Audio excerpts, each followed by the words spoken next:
the city manager if he could elaborate on the letter. Public comment. Public comment. Yeah, it's public comment, Dave, not Q&A. Wrap it up. So you don't want to answer that question?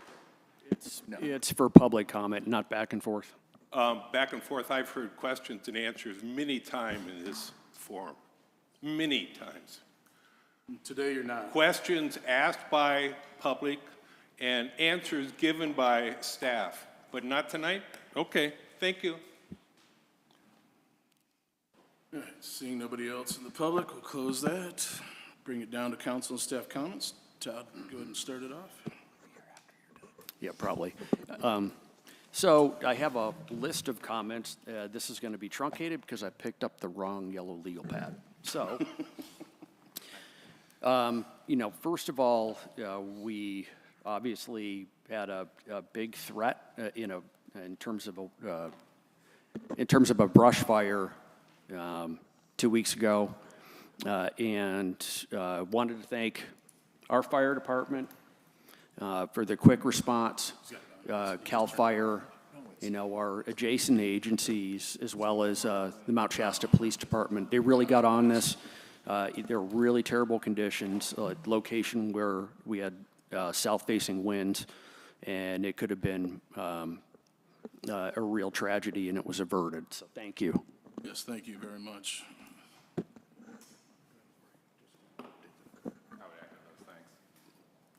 Just an update on the fire. The fire ended up being 12 acres up here on the ridge line. It went to the ridge line. Started about mid-slope. We had lots of resources from CAL FIRE as well as surrounding resources from Dunsmuir Weed as far north as Fort Jones came down at one point, city, to assist. Tentatively, we have got the fire to the point where we're gonna just check it for the next week or so. There isn't very many hot spots showing on it anymore. From there, we'll see where it goes. Right now, tentatively, there's gonna be probably some rehab costs that we're gonna have to dive into since it is in the LRA, which I'll have to get with the city manager, and we'll have to come up with a plan because there is some flooding issues that could happen from the dozer lines and stuff like that coming this winter. So we might have to, I'm gonna get in touch with some CAL FIRE foresters, that's what they do, and try to figure out where we need to take it and how we need to mitigate issues in the future on that, where we put dozers in to make the lines and stuff like that. Besides that, I'll turn it over to Chief Gibson for an additional update. Thank you, Mayor and Councils. Essentially, right now where we're at with the investigation is we have identified a couple potential persons of interest. We're still trying to lock it down. We're doing continuing interviews, witness information, any tips and stuff coming in, falling in, showing the firefighters that were on the scene, the photographs, and our arson investigator will be back on duty on Thursday and will be up working. It's very hard to find the actual start location because of dozer lines, fire lines, and that kind. So we were again up on the fire today. So the public's watching. It is still an active fire area. Nobody is allowed in the area. Spring Hill Trail is closed for safety of all people. We did have somebody come up into the fire, was spotted by fire, and when he was spotted by fire, he did kind of match the description from the person given that night. Took off running down the hill. Myself, Sergeant Pretty, Code Enforcement all showed up, along with Chief Burns and Captain Smith, and we beat the brush down through the hill looking for him, couldn't find him. Well, we found the two large camps that are located on the Forest Service and the county property on the one Shasta. Searched those, couldn't find him. So it is believed that the person that is a person of interest that was seen lighting another fire during the fire is still in the area. So we're asking the public, again, dark gray pants, no shirt, no pants, white male adult, about, I don't know, 5'8", 5'8" to 5'10", curly hair, and a necklace with either shells or coins on it. If you see anybody in the area, to contact the Mount Shasta Police Department, because we're still actively looking for up there right now.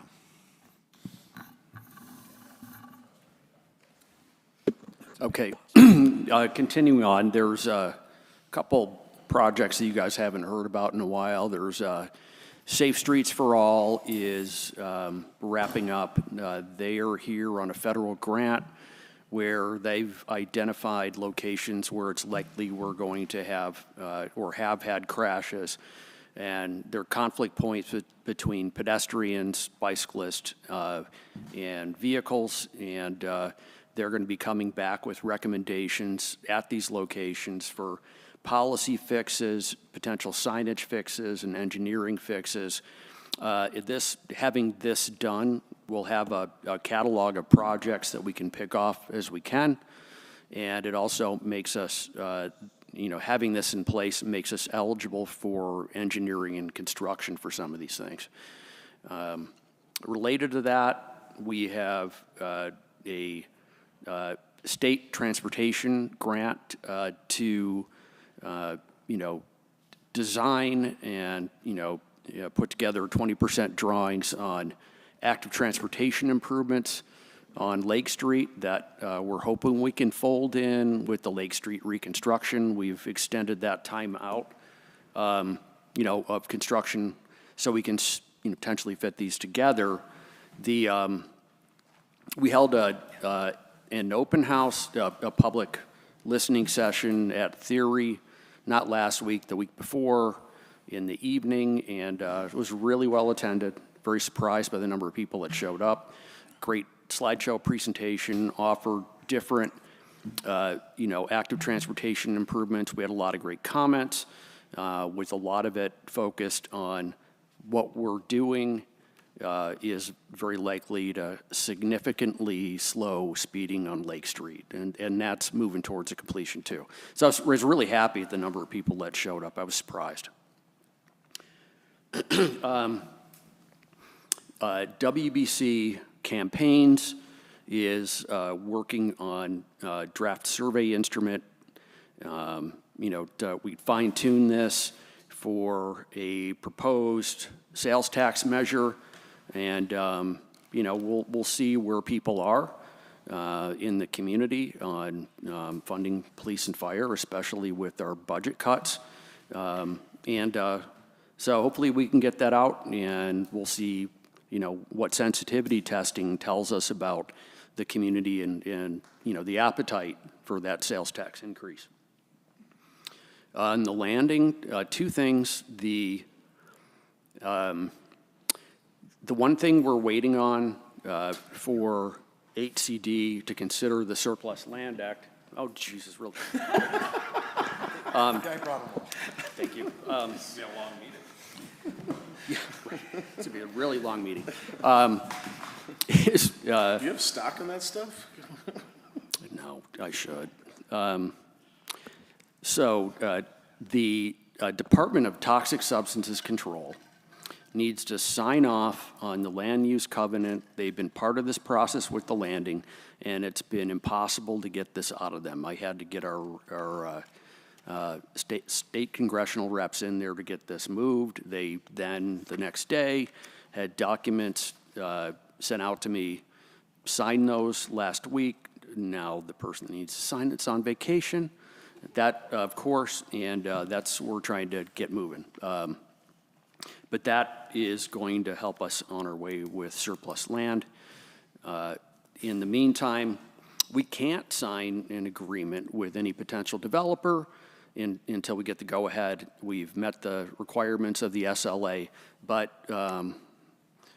like Lazarus rising from the dead, Pinsino Holdings is back, and we've held a couple joint calls with K2, and there's talk of a potential partnership. And I'll leave it at that. There's more behind the scenes. So we may need to, I got last minute call from John Kenny and John Snarine about potential need for a special meeting next week. I'll have more information tomorrow for a closed session about the landing and an approach to, our final push for the local judge, and what do we do if it's appealed, on ensuring that the property does not end up back in the hands of the original owner. And we'll get into those details.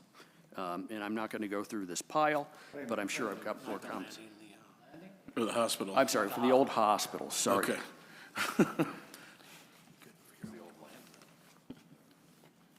Yep. And that's it for now. Okay. All right, thank you, Todd. Appreciate it. From this side of the room, anything to, Jeffrey, anything? Chime in, gentlemen? Over here, nothing? All right. Moving on to committee updates. Anything to report there?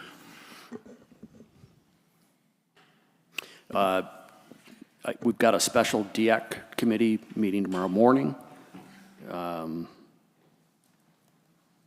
Nolan Tam and the library expansion committee, we talked about at the last meeting. No, I don't have any new updates there, except, Jeff, do you want to, give a brief update on the master fee schedule last meeting?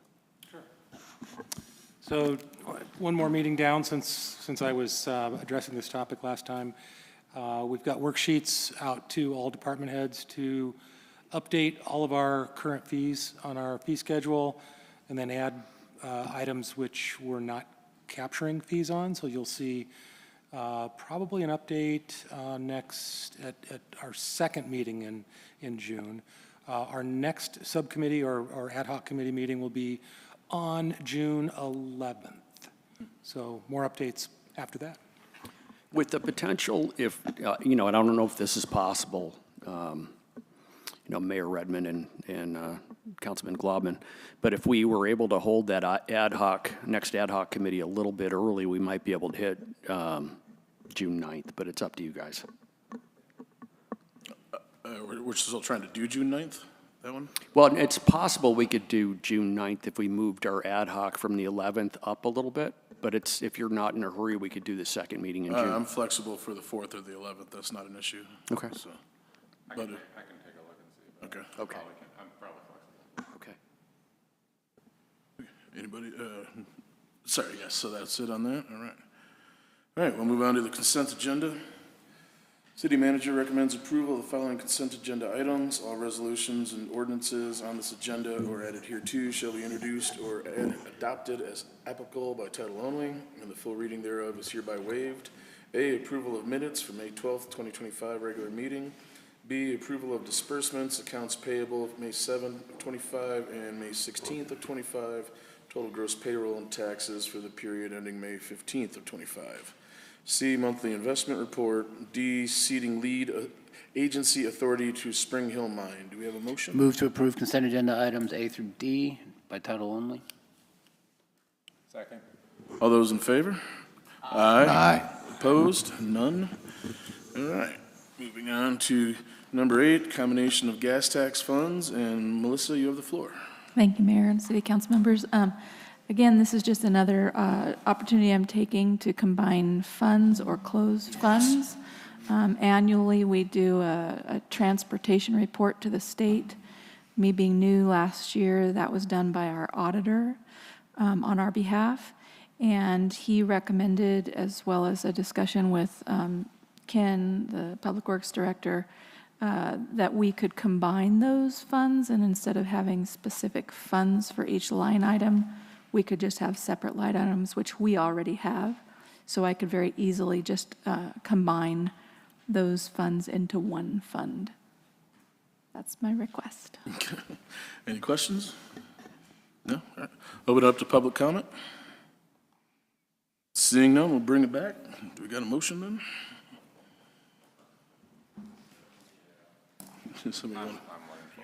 Somebody got the page? Beyond this. Is it 28? Sorry, 24? Where are we going? There we go. Got it, Casey? All right. Yeah, I'd like to Make a motion to combine gas tax funds 25, 26, 27, and 28. Second? Sorry, and item Yeah, it's not number. a resolution. Oh, it's not? Oh, we're done It's not worded as a resolution. Okay. So the motion is to combine the funds 25, 26, 27, 28. Yep. I second that. Okay, all those in favor, say aye. Aye. All opposed? It's none? All right, moving on. Get back. Back to the right page, here we go. All right, number 9, Stormwater Drainage Improvements Project Contract Award. And Ken, you have the floor to tell us about this one. That helps, doesn't it? Hello. The city received a grant from the California State Water Resources Control Board for the purposes of preparing planning documents for the city's Cold Creek storm drainage improvement, Washington Drive and Mount Shasta Boulevard storm drainage improvement, and Mount McLeod Avenue storm drainage improvement projects to reduce flood hazards, improve drainage, improve stormwater quality, upgrade a very old and aging stormwater system. And so on April 20th, we conducted a bid opening for the project. We received 4 bids. The lowest qualified bid was from Progression Engineering. Of the 4 bids, 3 actually, I would say, were qualified. One was a really generic boilerplate, didn't even come up and look at the site, we did not consider it qualified. So other 3, Progression Engineering was not only the lowest bid, but really addressed the projects more specifically and in depth than the rest. So it was an excellent bid. It came in at $875,842. I went back to him and said, "This is great, but there's a few more things I want you to look at." Specifically the stretch of drainage between Commercial and Morgan Way. I want to see a little bit of extra work done there. They were proposing, they were going to put all the documentation and everything together for the public meetings, but they weren't going to actually sponsor or hold the meetings. I wanted that included. I wanted some more specifics on property and boundary search. So they went back, made amendments to their proposal, and came back at $1,244,269, about a $370,000 increase, which is more than I expected. However, they are still $250,000 below the other 2 bids and what our grant is valued at. So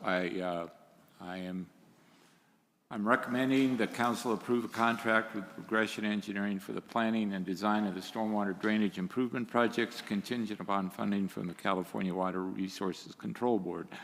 The base bid, or the bid, is now $1,244,269. Okay, any questions? Questions? So that leaves some money left over from the grant. Do you Yes. have any ideas where that could be used? I did check with And is it limited to drainage projects, probably? It would be, yes, limited, but I did check with the state. Yes, we can use that additional $250,000 plus on, Castle Street design, that's a drainage project to a certain degree, we right? could, yes. You have some? Yeah, I did. No problem. I just had a question. Go ahead. I know in the optional tasks that they had at the end of their report, 5.2 was talking about putting things in for the future, like for future transportation, specifically active transportation. Yes. Is it possible to have them put things in specifically related to the active transportation plan that we already have on the books, and then have them work around with that plan? Well, the way I left it with them was they can and they will bring up suggestions for that, but they won't get into the design. The design would have been more money, and I don't want to include it in the storm drainage project. Coming up with the concepts is great. It was more. No there's- extra funding. There was, sorry, in that optional, let me see if I can find it here, but in that, it specifically talked about, sorry, I gotta find. Optional tax, Yeah. 5 point, They specifically talked about putting in like, or doing parts of their work specifically with regards to like future development. And at one point, I'm trying to find the, here we go, optional one. Talks about green bike paths and or utility relocations. So I'm curious, like, given that they already discuss, like, building around future bike paths, I'm wondering if, like, how far we can go with that with regards to our active transportation, and how much that changes their scope of work. there's really going to be very little of that interaction. Okay. The one stretch might be improvements, again, between the city-owned property, the drainage path between Morgan and Commercial, to make that more park-like. But again, it will just be conceptual at this point, no real design. Gotcha. Okay. That's all I have. Okay. Any other questions? All right, we'll open it up to the public. All right, seeing there's no comments, we'll close public comment, bring it back for a motion. Okay, so I move to approve the recommended contract with Progression Engineering for the planning and design, of the stormwater drainage improvement projects mentioned in detail through the agenda item at a cost of $1,244,269. Second. Thank you. All those in favor say aye. Aye. Aye. All opposed? None? All right. Back to the thing here. There we go. All right, moving on. Nope, hang on, sorry, wrong page. All right, moving on. Number 10, public hearing for the fire hazard severity zones, and Corey, you have the floor. Thank you, Mayor and council members. With the updated very high severity maps that CAL FIRE and the State Fire Marshal has been doing for all the local response areas, there's been an updated map which has been provided to you guys within your packet. In theory, we have a lot of this already adopted. We just have to make an addendum to add a few more zones from the Genesis very high severity map.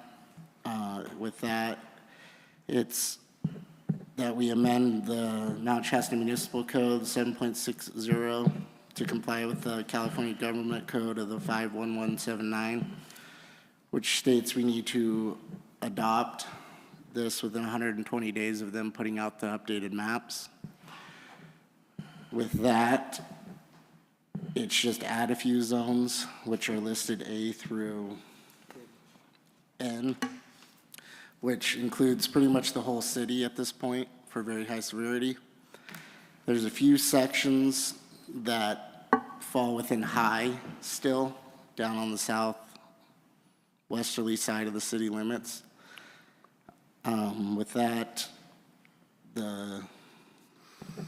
there's a couple other things that we're putting in here to be able to adopt to the Title 24 building codes, as well as we already are implementing most of the defensible space inspections, the home hardening stuff, as well as evac plans and evacuation, which is all done by the Genesis/Ready Siskiyou.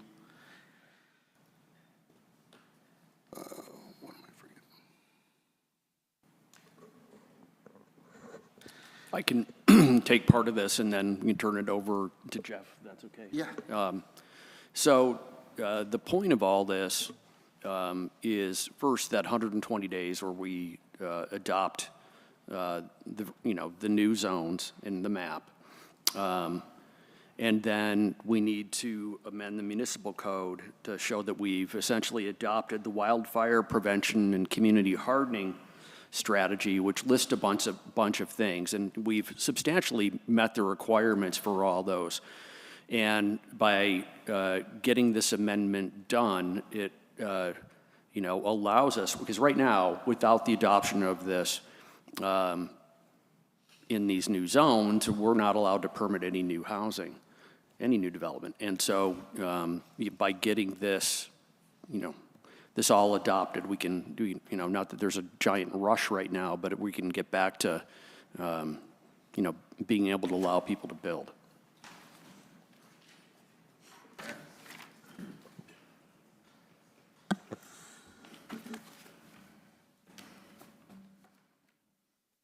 How much of a change is this new version of the maps that the state fire marshal has said we need to adopt into our municipal code? How much of it has changed, and does it affect, is it likely to affect fire insurance rates for residential and commercial areas, entities?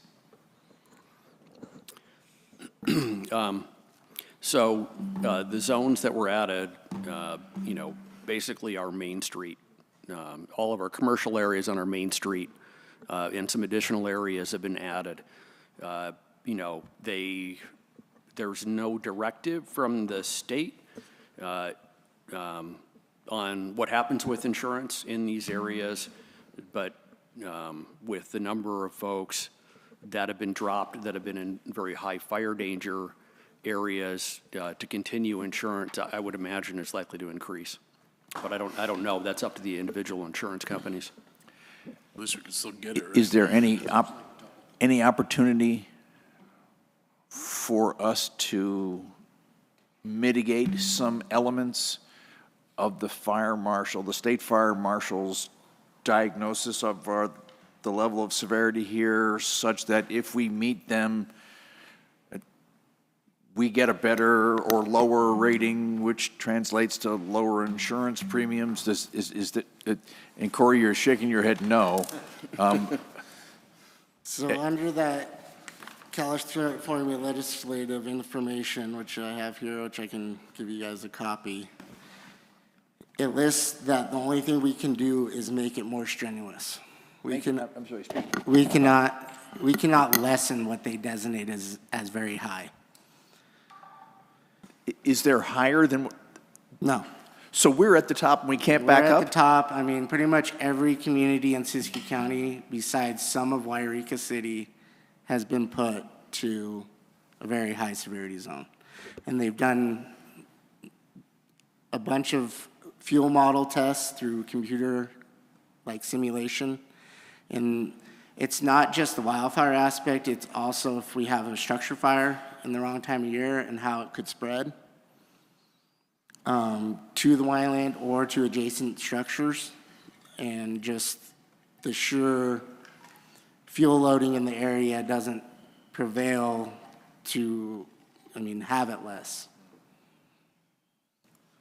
I mean, I would say that even Shasta County has, most of the county has moved to very high fire hazard areas, except the densest and hardened with a lot of hardscape in Reading.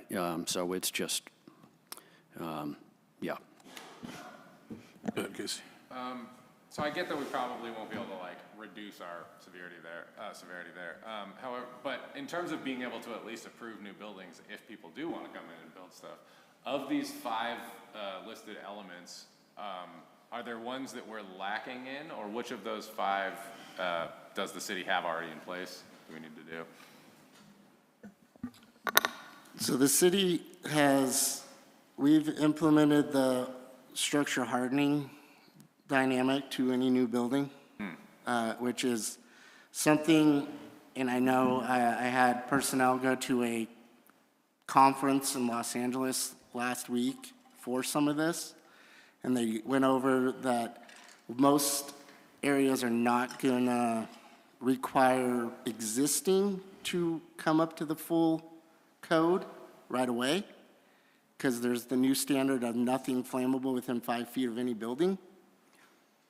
Anything new that goes out, we need to implement it from here on out, and we're gonna educate, homeowners to, if they're gonna do landscaping around their homes or do whatever, to provide that 5 foot of non-combustible material, meaning no bark chips, no bushes, no nothing within that 5-foot radius of the initial structures, which we already are educating as we're going out to do defensible space inspections as well as the home hardening stuff.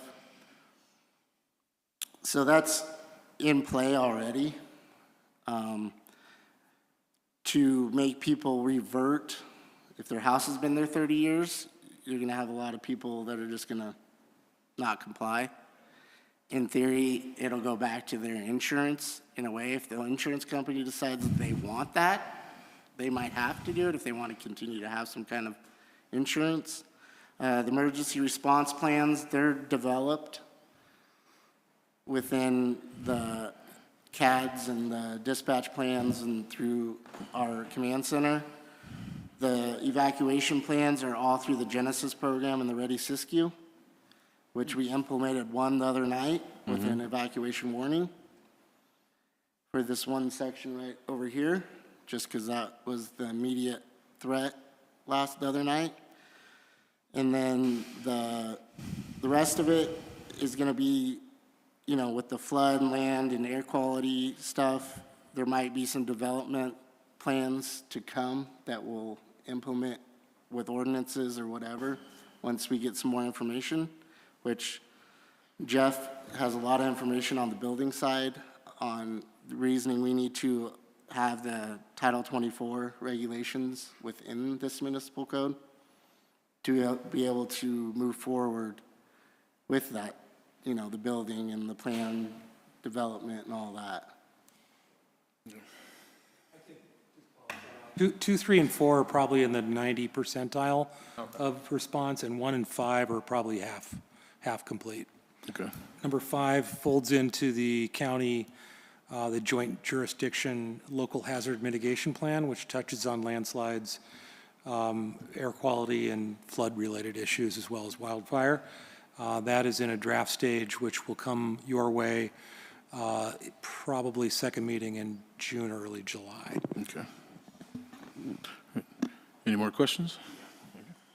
So this is an amendment to an ordinance. So usually ordinances require 2 readings.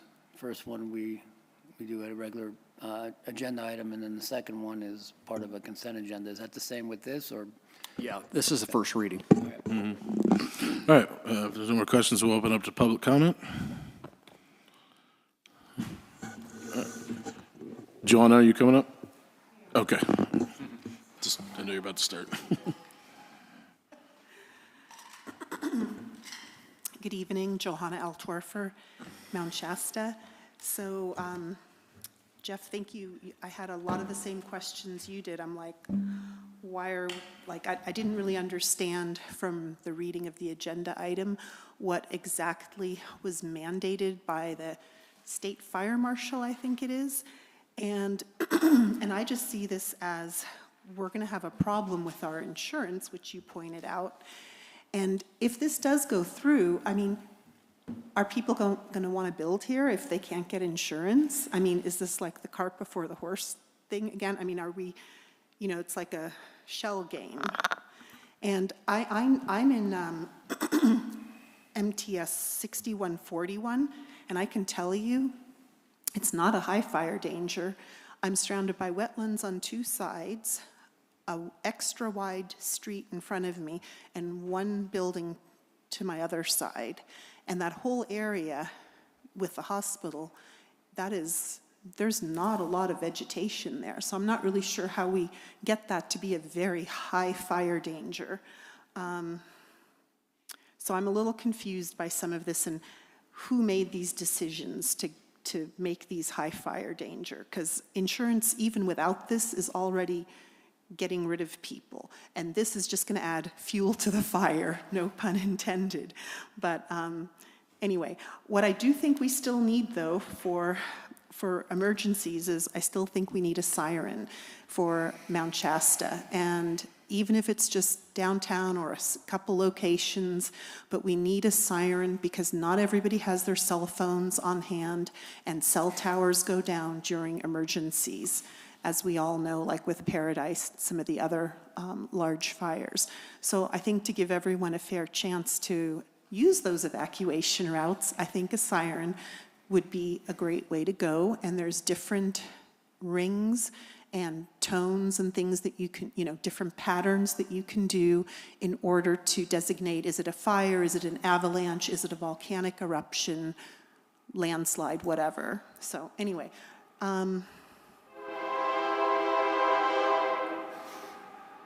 I guess that's it. I just feel like it's going to make it harder to live in Mount Shasta. Thank you. Johanna, is the California State Fire Marshal made this call, correct? The California State Fire Marshal made this call. Yeah, it's not us. So, anyways. So one other thing I just want to add is they're not supposed to use this to insurance's gain. They're supposed to do their own, which we all know how everything works, but in theory, the insurance board and the people in Sacramento made it readily clear that they're not supposed to utilize this as their chopping block. But We'll see. we'll see how that goes. We've had a few conversations about how that works. All right, seeing no more public comment, do we wrap it up with a motion? Move to approve the first reading of ordinance CCO-25- number to be determined. An ordinance of the City Council of the City of Mount Shasta, amending Municipal Code Chapter 7.60.010, designation of very high fire hazard severity zones by title only. You got a second? Second. Second, all right, thank you. All those in favor say aye. Aye. Aye. All opposed? None? All right. Next agenda item, Jeffrey, I have to recuse myself from it. So I'm out of here, suckers. See you, John. Long game. He's been playing the long game on this one the whole time. Oh, yeah. Yeah, you should recuse. Ken, you want to introduce this to us and your recommendations? Good call there, sir. See you guys all later. Well, I was going to say mayor and members of the council, so I'll just say members of the council. This is to give this staff report to give you kind of rehash what we've said in the past, where we are, bring you current with the downtown snow removal ordinance. Multiple options have been discussed. I'm not going to read this verbatim, but one of the things that was talked about was back in 1982, the $12 a year fee was established for clearing the sidewalks. If we adjusted that to today's rate using inflation factors, would that be sufficient? And it would bring it up to about $40 a year. The problem is that original ordinance was only written for snow removal on the sidewalks. I believe the concept was, okay, we're going to get it off the sidewalks and we'll center plow and life would be great. Problem was, over time they realized that leaving all that snow in the center of the street wasn't working. So they added on removing that snow from the center of the street, but they never modified the ordinance to take care of that.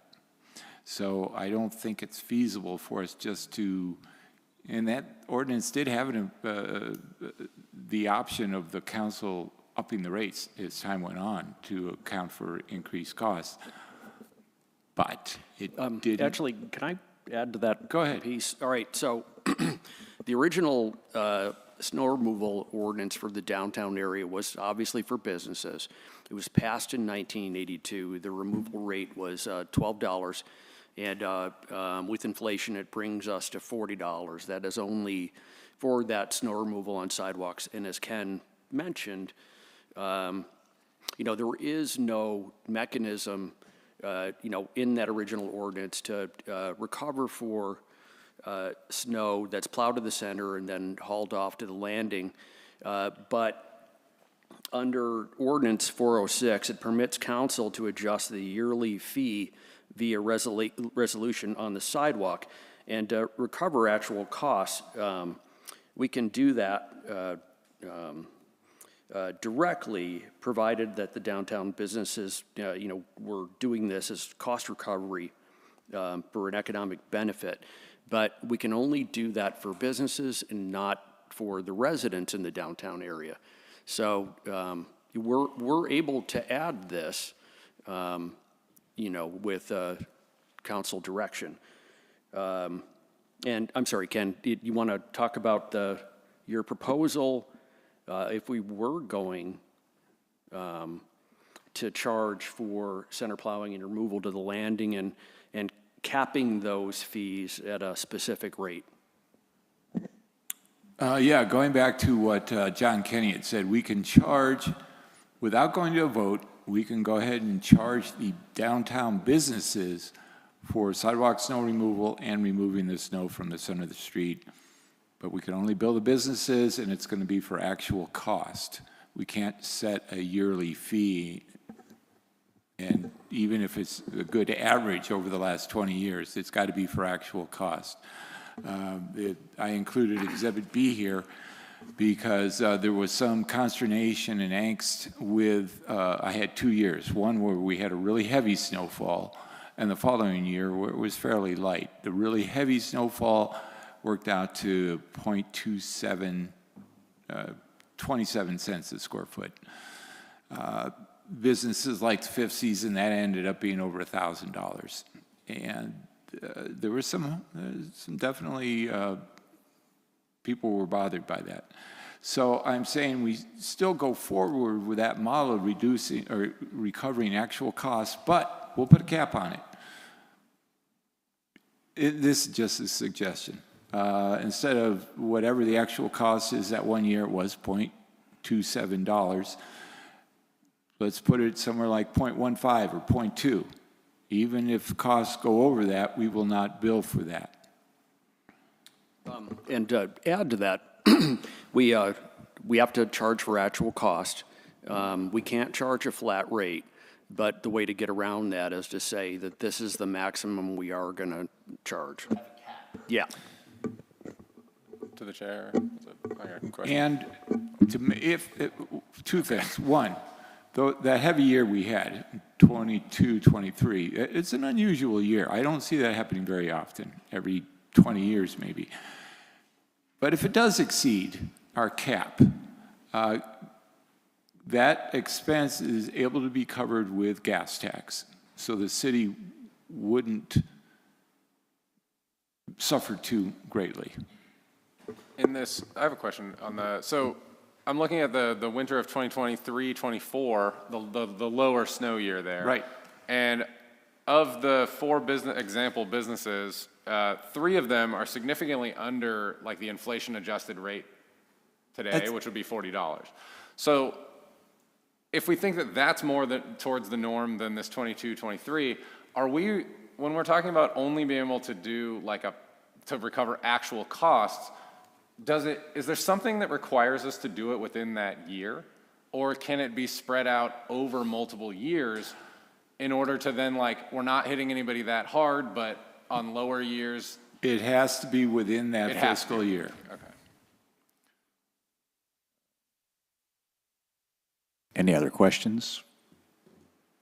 And one more nuance, this cost recovery is for half the cost of removal because we're reimbursed by the state for the other piece. Okay, so yeah, one more question, just for clarification. So you're looking for direction here, and this is going to be reworded in an ordinance form, so that'd be another CCO.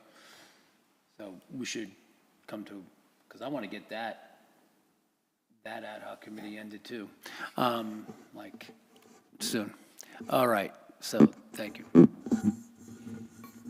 Let me open it up for public comment.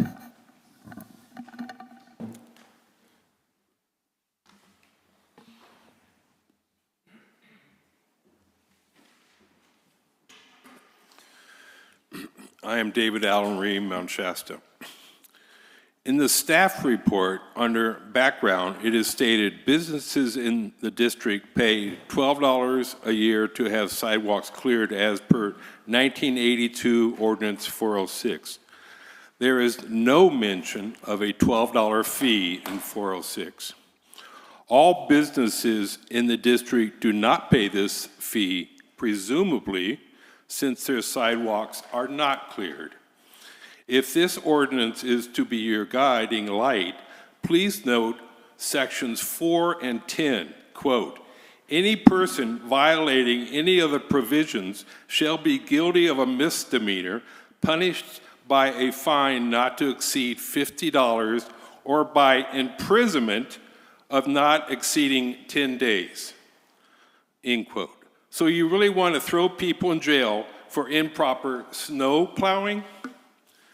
Businesses in the district also pay yearly pursuant to Ordinance 275, Section 9, quote, "The rate of tax shall be $12 a year for each parking space required by Article 4 of Section 4.2 of the Mount Shasta zoning ordinance, less credit for each off-street parking space provided by the merchant," end quote. This ordinance is from 1969. Is this where staff is getting the $12 figure? This ordinance says nothing about sidewalks. It also states, quote, "Advisory committee shall consist of 5 or more members from among persons who have a business within the area and who pay taxes under this ordinance." Codification of this ordinance under Chapter 5.26, Business Improvement Area states, quote, "The rate of tax shall be $18 a year for each parking space required by MSMC 1544-050. Once again, no mention of sidewalks. Also, there is Resolution CCR 0971 stating under composition of committee, quote, "The mayor shall appoint one city council member to serve as a liaison to the committee," end quote. This has not been followed. May I humbly suggest we send all these ordinances, resolutions, and district and start fresh from scratch.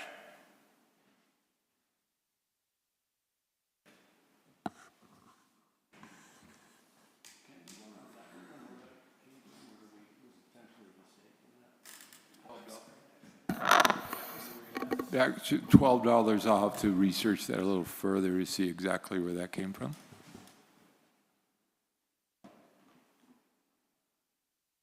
Yes, okay. Johanna L. Torfer, Mount Shasta. These are just some thoughts. I just always had a sense that this $12 fee, wherever the origin of it was, on the business permit schedule, I got the feeling it was just more of a token contribution by the businesses to this fee, because it was always the city who plowed the streets and took care of that, because it's important to have commerce open. And also I noted that the plowing was only going to go to Alma, but I believe back in the 80s, we used to plow all the way down to Field Street and center plow down there, because I think I have some pictures of that somewhere. And then how can you have a cap if you have to charge actual per John Kenny? So that comment was a little confusing. And then Casey brought up something that I also noted in the 4 examples.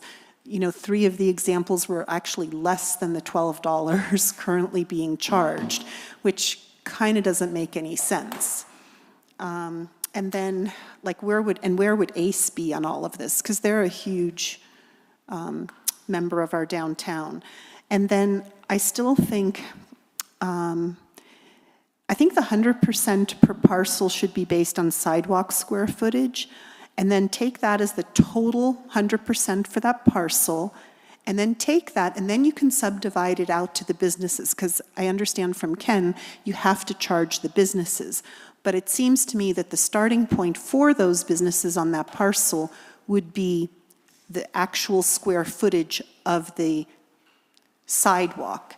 And some sidewalks are wider than others, as we know. So if you use that as your 100%, then let's say it's $200, and then you can divide it based on the square footage of the businesses on that parcel. Anyway, so maybe that's how you do it, since you said you have to charge the businesses. I would think it would go to the property owner, and then the property owner figures out how to divide it out, amongst their tenants either equally or however. But if you have to charge the businesses, I would still start with the 100% being the square footage of the sidewalk. Okay, I think that's all I have on that. Just some comments Thank from you. being here. Thank you. Thank you. And seeing no other public comment, we'll bring it back to council for discussion. John, what do you think about this? So, Mr. Kenny has made it clear that there's really only one way to do this. Right. Repeatedly, and we keep not. Listening to. Yeah. And so for those in the audience that aren't hearing Mr. Kenny either, it looks like it's a price per square foot to determine the cost per affected business and business only in the designated area. So the question is whether we're going to put a cap or not. And the suggested cap by staff is 15 to 20 cents per square foot. Per square foot. Yeah. So I'm okay with 20. That's my thought. So it would be $800 for. Casey, what do you think about this? I mean, I think that seems pretty reasonable. It seems like a pretty good compromise between the two. It covers us in most years. Also, I don't know how many, I mean, I hope I'm wrong, but like, we might not have a whole lot of, like, as many big snow years going forward. I hope I'm wrong, but I think 20 cents per square foot is a nice, splitting the difference pretty nicely here. Divided over, I don't think anyone's gonna be up in arms about it. I think it's pretty easy, the benefit that people are gaining from this. It's easy to tell them why. So to staff, when we charge on it, this is going to be charged on the business license, right? Yes. Okay. Do we charge this fee on the business license, right? Yes. The $12 is currently part of their business license fee? The $12 is part of their business license, yes. And currently, we're collecting from about 103 businesses. In that area? That's the total amount, what we've received this year, divided by the $12, would be about 103 businesses. So whether that would change as far as where the district is or not, I'm not sure. It will change slightly. Okay, and do we allow for payments of the business licenses? So that would be, Or is it we expect it to be paid lump sum by a certain date? that would be preferred. Yeah. Right now, we issue our business licenses in July for the fiscal year. This would be a prior year cost, so I'm going to like right now, we could charge for this past year. This past year, our expenses would have equated to a 20 cents per square foot on the cost we incurred this year. Was I have it here, sorry. Our costs this year were 90, well, actually, our costs this year were 92,000, and we do get half of that, as Todd mentioned, reimbursed to us by the state. There's a couple ways we can go about how we can offset the certain expenses that we have and what would come in through this versus what we've been collecting on the $12. I do want to mention, I'm sorry, Ken, but I'm not sure where those numbers came from. I just want to be clear because the numbers that I show in the ledger are a bit higher than the numbers that were on that on that exhibit. And so I want to be careful that we don't set it too low. Like I said, this year, if we take that 92 and divide it by 2, and then, because we only have to collect half, and then divide that by the square footage, we would be at, well, I have to do that, sorry. I need to be like 0.02, I think. 2 cents a square foot? Well, let me just do that again. That seems really low. Yeah, let me do that again. And I'm hoping I'm doing it the same way that you're doing it. It'd be 20 cents. I'm sorry, it'd be 20 cents. Yeah, yeah. So that's where we would have been this year. Now, so I would, in order to keep the revenue booked at the time, in the same fiscal year as the expense, I would need to bill that out to the businesses by June 30.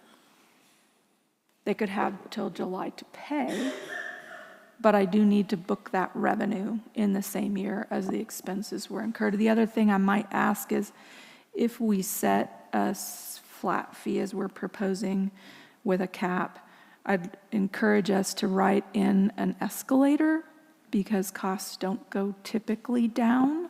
It's not going to So- be a flat fee. It's only actual cost I up to mean- a cap. Yeah, but what I'm saying is our cap will pretty quickly probably be too low, as the $12 was, since 1982. Just to caution us a little bit on that. Just a clarification as well, there is no enforcement, there's no misdemeanor that was repealed by CCO 20-04. So there is no enforcement, there is no violation, there's no criminal penalty to this. So although it does state that in 40610, 40610 was repealed by ordinance later date.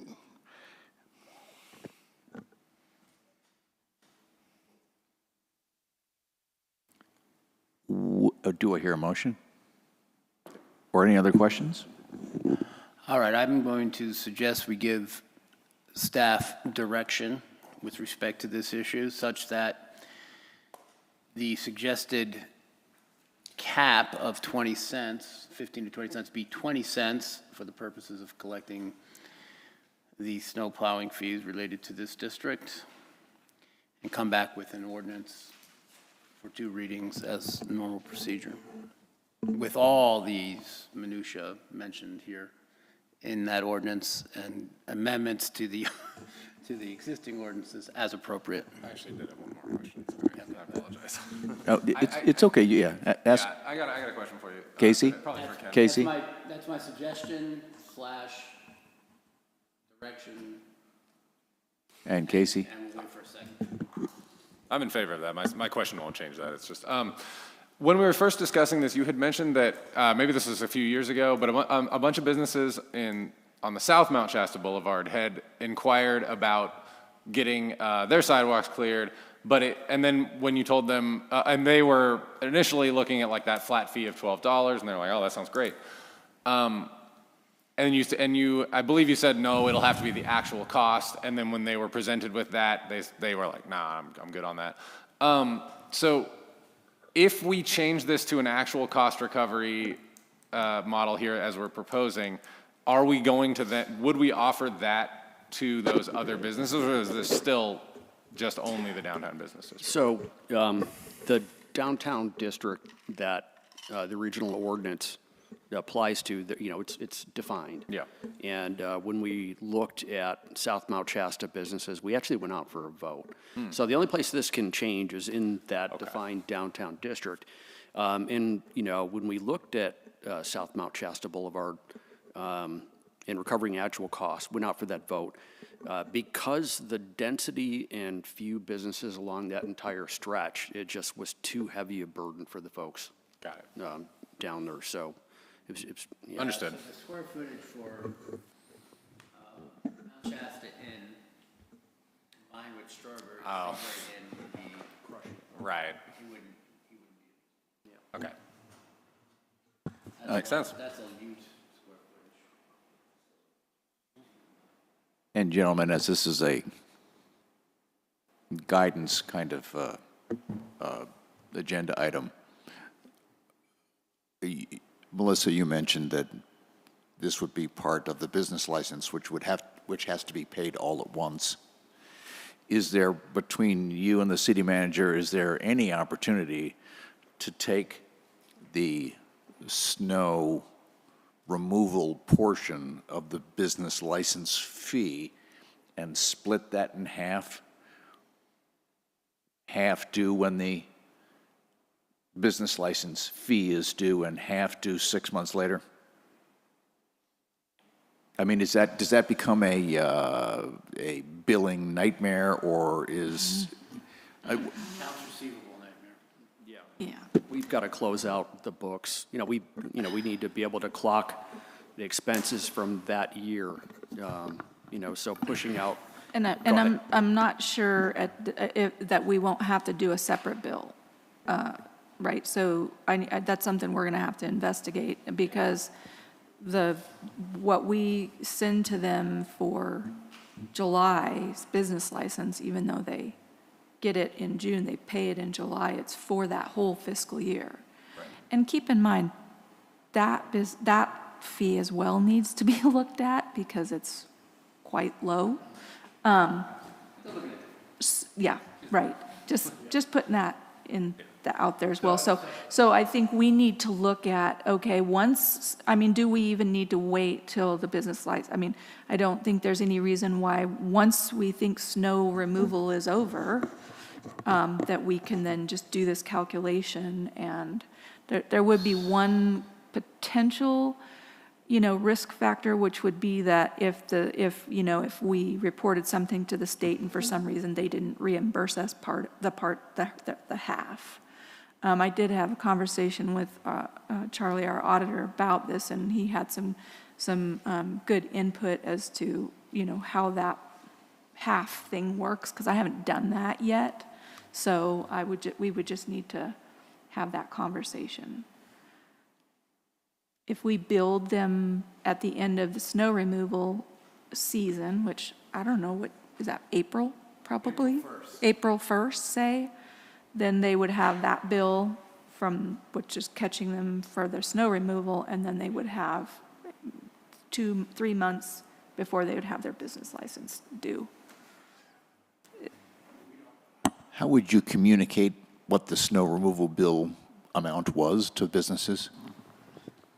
Well, we haven't had to do that, so, I think that's, like I said, a question I would need to have, and the risk that we have around the reimbursement, just to be clear, the reimbursement from the state is a year in arrears. So, like this year, was noted that we didn't have a heavy snow year in 23-24, so we got a reimbursement of around $20,000 for snow removal, but that's a year in arrears. So it would just be questions that I would need to ask the auditor. Maybe since we get paid from the state a year in arrears, maybe we could bill our businesses and get paid in arrears as well. I just would need to ask that. Am I, to summarize and make sure that I'm on the same page, hearing what you're saying, if we bill the business license on July 1, right? Yeah, the other thing that I might mention, just as I'm thinking about this, because we had a lot of sit-down dialogue on this, that reimbursement that we get from the state is for the whole portion. We don't currently break out the sidewalk expense, so I think we talked about that. We talked about setting up a new department so we could track those expenses.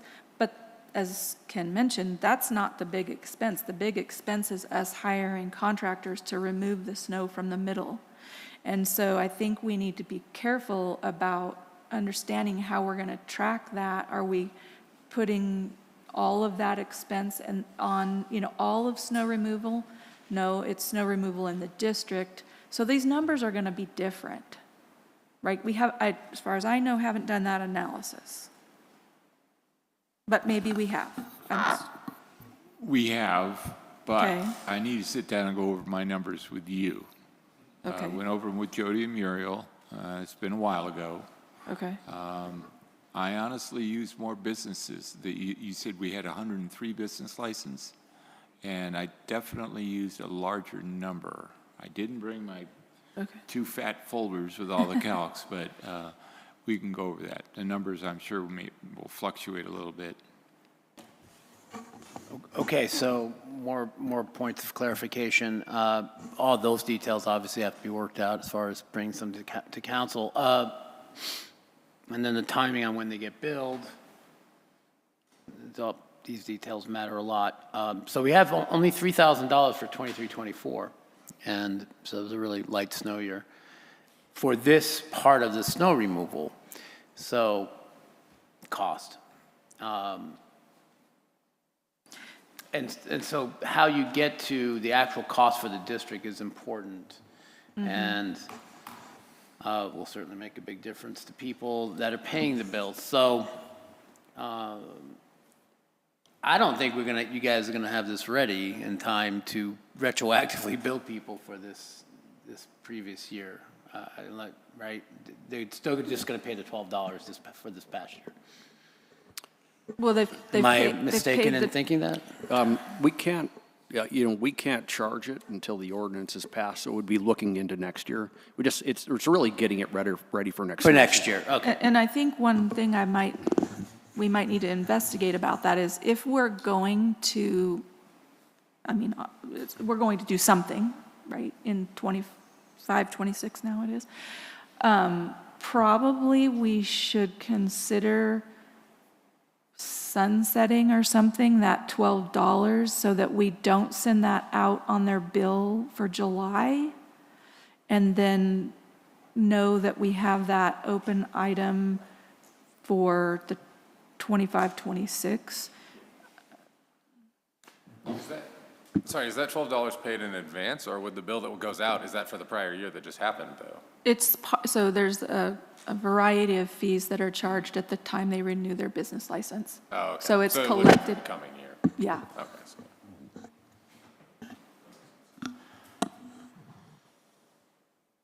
City Manager, this doesn't require a motion and a vote, does it? Or is this just general guidance? It doesn't require a vote, it's direction. Are you okay with 20 cents? I'm okay You'd with have- 20 cents. I think it would, 3 council members out of 3 there. yeah, I think you can vote to say this is direction that we're giving staff to pursue this approach. Yeah. All right, so I made a motion. Casey made the second. All those in favor? Aye. Aye. Opposed? Direction is given, and I have no outside meetings. no outside meetings? Is it too late for me to add to updates that I found on my myriad of pads? Good time. All right. So Mountain Town Homes wanted to give you a little bit of an update. They've got their funding together. They are going to close everything on June 13th. They're seeking a conditioned building permit on the same day. That says right now their plans show very basic landscaping, but we caught this late, and they need to adhere to what the Planning Commission approved, and they've agreed to do that. So, they would like to break ground shortly thereafter pulling that building permit. So they found $100 million. They found the money they need. Yep. Good. They're pretty sure. Okay. And then one more is the good old Loge. There's 3 months of payments that they submitted. There was nothing in the wire transfer. John Kenny has been in touch with their attorney again. We're going to dust off that lawsuit. We're going to file it, and we let them know. We're going to hold off on, a hearing to revoke their business license. I mean, we'd like to get them on, we'd like to get them on track. We don't want to lose them as a taxpayer, but if this is going to be a continued pattern, it's like, what,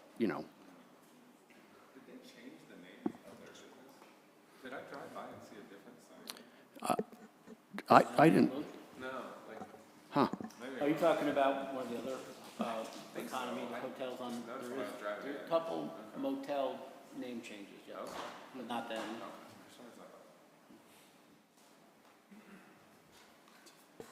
Is that all, City Manager? Yeah. Any request to put, I was gonna do a couple, but I'll wait till June. wait till June? Okay. If there are no other pieces of business, we are adjourned.